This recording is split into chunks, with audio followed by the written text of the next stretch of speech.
Breaking news tonight out of the Middle East. A U.S. airstrike at Baghdad's international airport killing. Breaking news. I wanted to share this social media post from Fox News stating tonight from the Strait of Hormuz. Iranian forces have directly engaged a United States Navy destroyer. Pentagon sources confirm the attack succeeded. Multiple casualties reported. And we're hearing the American response has already been executed. The devastation, according to defense officials, unlike anything seen in the region in decades. Strait of Hormuz, the narrowest point, 21 nautical miles of water separating Iran from the Arabian Peninsula. The morning sun turns the water into liquid copper, and the heat makes the air shimmer. Through that shimmer, the USS Porter, an Arleigh Burke-class guided missile destroyer, maintains her patrol. Flight 2A configuration, 509 feet of American naval power doing what destroyers do in contested waters, showing the flag, protecting commerce, and serving as the visible reminder that these international waters remain open to all nations. If you want the full truth about what happens when Iran crosses the red line, hit like so. This reaches people who need to understand what's really at stake here. The Porter carries a crew of 323 young sailors, most under 25, who joined the Navy for college money, for family tradition, for 100 different reasons that had nothing to do with dying in the Persian Gulf on a Tuesday morning. She's equipped with 96 vertical launch system cells carrying a mix of Tomahawk cruise missiles, SM-2 air defense missiles, and anti-submarine rockets. Her AN/SPY-1D radar can track 200 targets simultaneously. Her Aegis combat system can engage threats that most nations can't even detect. But in 14 minutes. None of that is going to matter, because an Iranian fast attack craft is going to put 2 Chinese-made C-704 anti-ship missiles into the Porter's superstructure. And 7 minutes after that, every Iranian Revolutionary Guard naval facility within 200 kilometers of the strait is going to burn. This isn't the story of a fair fight. This is the story of what happens when you strike an American warship and discover that the response framework was already loaded, already authorized, and already waiting for someone to be stupid enough to pull the trigger. And why the 7-minute response timeline isn't impressive speed. It's a pre-planned execution that was authorized before Iranian fast attack crews ever left port. Let's establish what matters. The Iranian attack craft, a PACAP-class fast attack boat. Domestically produced, Swedish Boghamar design, modified with Chinese weapon systems. Roughly 60 feet long, crew of 8, armed with multiple anti-ship missiles and heavy machine guns. Fast, maneuverable, expendable. The kind of platform that swarm tactics depend on. The kind of platform that gets crewed by Revolutionary Guard sailors who believe martyrdom operations serve a higher purpose. Comment destroyer if you think Iran just made the worst military decision of the decade. Iran operates dozens of these craft. They hide in coastal inlets, blend with civilian traffic, and surge when targeting opportunities present themselves. American destroyers have been tracking them for years. Intercepts, warnings, close passes. The pattern was established. Iran harasses. America responds with flares and warning shots. Both sides back down. But the cycle repeats. Until today. Because today, someone in the Iranian Revolutionary Guard command structure made a calculation. They looked at American political leadership, assessed domestic appetite for Middle East conflict, evaluated international pressure, and concluded that attacking a destroyer would produce outrage but not overwhelming retaliation. They were catastrophically wrong. Here's what they missed. After the USS Cole bombing in 2000, after years of harassment by Iranian fast attack craft, after decades of managing escalation in the Persian Gulf, U.S. Central Command had done something that would only become clear after someone tested it.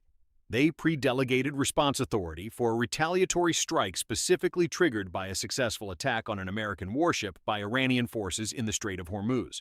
Not a response requiring White House approval. Not a response needing a National Security Council meeting. A response requiring only one confirmation, that an American warship had been struck by Iranian weapons. The response package was built, loaded, and authorized. Iran just didn't know it existed. The attack begins. The PACAP-class boat emerges from the Iranian coastline at high speed. The USS Porter's surface search radar picks up the contact immediately. The tactical action officer tracks it, following standard procedures for Iranian fast attack craft transits. Warning transmitted. The craft continues inbound. Warning escalates. The craft enters the engagement zone. Type yes. if you want to see the exact moment everything changed for Iran's Navy. The Porter's close-in weapon system achieves lock. Crew at battle stations. Rules of engagement clear. Weapons free if hostile action confirmed. At 1,200 meters, the Iranian craft launches. Two C-704 missiles leave their launchers. Flight time to target, approximately 45 seconds. The Porter's phalanx, CIWS, engages automatically. 20-millimeter rounds fill the air at 4,500 rounds per minute. The first missile takes hits, fragments, but maintains course. The second missile flies clean. Impact on the superstructure. The first C-704's 130-kilogram warhead detonates against the destroyer's aluminum superstructure just forward of the bridge. Metal tears, fire erupts. The Combat Information Center takes shrapnel. 4 sailors killed instantly, 12 wounded. The second missile strikes aft, penetrating the hangar structure. The ship's SH-60 helicopter, fueled and ready for patrol, ignites. Secondary explosions begin. You're on that ship right now. You're a 19-year-old fire controlman from Ohio. You joined the Navy 18 months ago. This morning you were thinking about your girlfriend back home, about whether you'd make it back for Christmas, about normal things that normal people think about. And then the world turned into noise and fire, and people screaming for help. Your training takes over. You move. You fight the fire. You do what sailors have done for centuries when their ship is hit. You save your ship. The Porter's commanding officer transmits the strike report. Hit by anti-ship missiles. Casualties confirmed. Hostile craft confirmed Iranian Revolutionary Guard. Ship maintaining combat capability. Damage control in progress. The transmission reaches 5th Fleet Headquarters. Timestamp logged. And the pre-delegated authorization triggers. Share this video so people understand what 7 minutes of American fury actually looks like. 7 minutes. That's the window. Not 7 minutes for deliberation. 7 minutes for execution. Because the authorization was signed 2 years ago. The target list was built 18 months ago. The strike platforms were positioned 6 weeks ago. The fire control solutions were calculated 12 hours ago. All that was missing was the trigger. Iran just pulled it. The response platforms are already in position. 2 Ohio-class guided missile submarines converted from ballistic missile platforms to Tomahawk carriers, operating submerged in the Gulf of Oman. Each carries 154 Tomahawk cruise missiles. 2 Arleigh Burke-class destroyers positioned north and south of the strait. A B-1B Lancer bomber that had been conducting routine operations over the northern Arabian Sea, carrying 24 AGM-158 JASSM cruise missiles. The strike authorization reaches them simultaneously. No deliberation required, no confirmation needed beyond what's already transmitted. Execute. The submarines receive their packages first. USS Michigan and USS Florida. Target lists preloaded. GPS coordinates verified. Weather data current. The tactical officers don't discuss. They turn keys. The first Tomahawk launches. Vertical launch from submerged position. The missile breaks surface. Booster ignites. The weapon orients and begins its flight profile toward the Iranian coast. More follow. Fast. 32 Tomahawks from the submarines in less than 3 minutes. Ripple fired from VLS cells that were loaded for exactly this contingency. The destroyers execute simultaneously. USS Gravely and USS Sterett. Another 16 Tomahawks. The B-1B releases all 24 JASSMs. Total, 72 precision-guided weapons airborne in less than 5 minutes, hunting across a target geometry that covers every Iranian Revolutionary Guard naval facility in the southern Gulf region. If this level of response shocks you, comment unstoppable below. Let's talk about what's being hit, because the target list isn't random, it's surgical. Every installation that supports Iranian fast attack operations receives a portion of those 72 weapons. Bandar Abbas Naval Base, primary IRGCN facility, home port for 40-plus fast attack craft. 18 Tomahawks, the piers, the maintenance facilities, the fuel storage, the weapons bunkers, the command center, all of it targeted. Bandar Lenge Naval Facility, secondary IRGCN base, another 12 weapons, the fast attack boat shelters, the logistics warehouses, the crew barracks, Abu Musa Island, Iranian Revolutionary Guard forward operating base in the Gulf, 8 Tomahawks, the radar station, the communications tower, the boat facilities, Qeshm Island installations, surveillance and coordination center for strait operations, 10 weapons. And here's what makes it devastating. The response doesn't just hit the boats. It hits every supporting element that makes the boats operational. The fuel farms that supply them, the weapons depots that arm them, the maintenance facilities that repair them, the command centers that coordinate them, the radar stations that target for them, the entire operational architecture that enables Iranian fast attack operations across the Strait of Hormuz receives a proportional share of 72 precision weapons.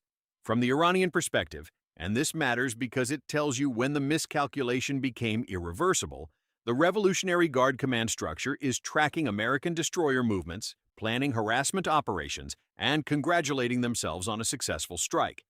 They have maybe 12 minutes of satisfaction before their entire southern Gulf naval infrastructure starts exploding. First impacts on Bandar Abbas. The Tomahawks arrive nearly simultaneously, spread across different target points to defeat any last-minute defensive measures. The fast attack boat piers take direct hits. Boats in berth, fueled and ready, secondary explosions begin immediately. The maintenance facility, the building where weapon systems get installed and repaired, receives 3 missiles and ceases to exist. Fuel storage. 4 Tomahawks against hardened storage tanks. The fires burn for 2 days. Weapons bunkers, bunker-penetrating warheads drive through reinforced concrete and detonate in the magazines below.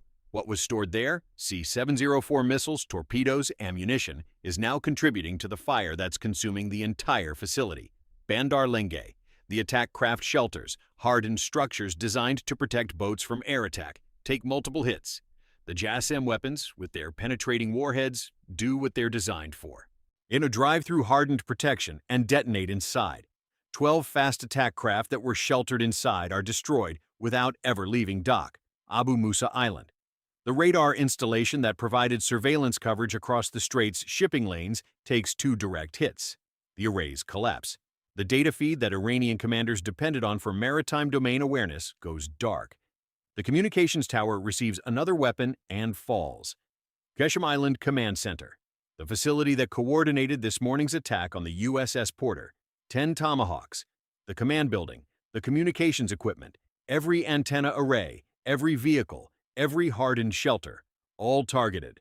The command staff that authorized the attack on the Porter are in that facility when the missiles arrive. None survive. EU Comment 7.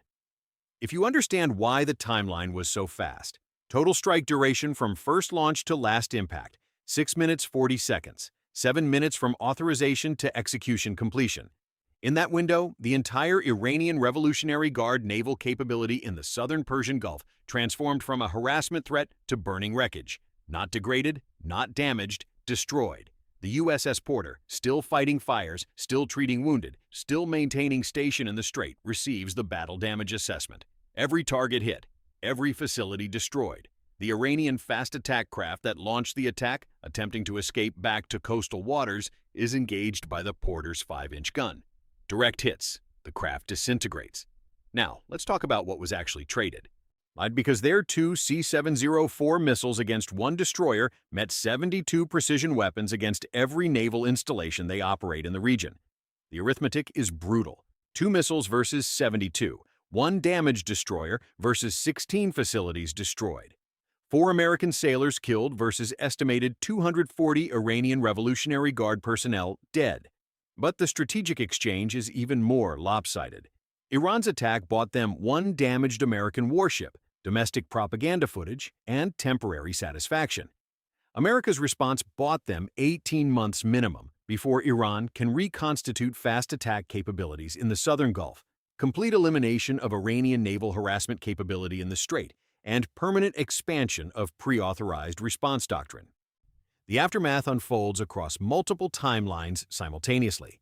On the USS Porter, the damage control fight continues for 6 hours. The fires are contained. The ship survives. Wounded personnel are transferred to USNS Comfort. The 4 killed sailors are prepared for transfer home. Their families are notified before any press statement, a deliberate sequence that matters to how the military handles these losses. On the diplomatic timeline, Iran issues a statement within 2 hours, claims the destroyer violated Iranian territorial waters, claims self-defense, claims victory. The statement is issued while satellite imagery of burning Iranian naval facilities is already circulating through intelligence channels. The contradiction isn't accidental. It's standard Iranian information operations. Are denied for international audiences while claiming success domestically. The United States releases radar tracking data, radio communications, GPS timestamps, and video footage from the Porter proving the ship was in international waters when attacked. The evidence package goes to the UN Security Council, to NATO allies, to every Gulf state. Within 8 hours, regional allies are privately communicating support for the American response. Several Gulf nations publicly thank the U.S. Navy for maintaining freedom of navigation. Others quietly expand intelligence sharing. Saudi Arabia offers port facilities for extended U.S. Navy presence. The UAE increases coordination on Iranian monitoring. The regional response tells you everything about how Iran's neighbors viewed their fast attack harassment campaign. They wanted it stopped. America just stopped it. But here's the strategic consequence that makes this major. The attack on the USS Porter crosses a threshold that previous Iranian actions hadn't crossed. Harassment, close passes, even weapons lock, these are aggressive behaviors that get managed through diplomatic channels and measured responses. Successfully striking an American warship with anti-ship missiles is an act that occupies entirely different strategic territory. American military leadership uses that distinction deliberately in aftermath briefings, not to escalate rhetoric but to establish a new framework. From this point forward, every Iranian commander planning operations in the Persian Gulf must factor in a new variable. Successful attacks on American warships carry pre-authorized, immediate, while overwhelming responses with zero delay for political deliberation. And the response will be comprehensive, not just against the platform that fired, but against every facility, every support node, every command element, every piece of infrastructure that enabled the attack. The 7-minute response wasn't fast because American forces reacted quickly. It was fast because the decision was made before Iranian crews ever got their launch orders. The innovation isn't technological, it's doctrinal. The willingness to pre-delegate authority, preload strike packages, and pre-position platforms specifically to eliminate the timeline between an adversary's action and an overwhelming American response. Iran's calculation rested entirely on the assumption that attacking a destroyer would buy time. Time for international pressure. Time for American political deliberation. Time for diplomatic maneuvering. They got 7 minutes. Not because the president moved faster than usual, but because the president had already moved. The authorization was already signed. The weapons were already loaded. The platforms were already positioned. All that was required was confirmation that Iran had done exactly what planners predicted they would eventually do: attack an American warship. They did. The response was already waiting. The USS Porter returns to Bahrain under her own power. Repairs will take months. The 4 killed sailors receive full military honors. Their names are added to the memorial. Their families receive benefits and the gratitude of a nation. The 12 wounded recover. Some return to duty. Some medically retire. And all carry the memory of the day Iran learned what 7 minutes means. Iranian Revolutionary Guard naval forces in the southern Gulf spend the next 18 months rebuilding. Facilities reconstructed, boats replaced, personnel retrained. But the operational behavior changes permanently. The harassment operations stop. The close passes end. The aggressive intercepts cease. Not because Iran lacks capability eventually, because they understand the cost. Every Iranian naval commander now knows exactly what attacking an American warship triggers. Not a proportional response, not a measured retaliation, a comprehensive destruction of everything that makes their operations possible. And it happens faster than they can evacuate, faster than they can scatter, faster than their command structure can even process what's happening. That's the lesson. That's what 7 minutes means. Would you have ordered that attack on the USS Porter knowing what you know now, knowing that the response wasn't going to be debated, wasn't going to be delayed, wasn't going to be measured, knowing that your entire naval infrastructure was already targeted, already locked, already waiting for you to make this exact mistake? Drop a comment below telling me if you think this response was justified or if America went too far. And if you want to see more scenarios where military miscalculations meet devastating reality, subscribe now, because we're breaking down the strategies, the technologies, and the decisions that shape modern conflict. Hit that subscribe button. This channel brings you the stories that explain how warfare actually works in the 21st century.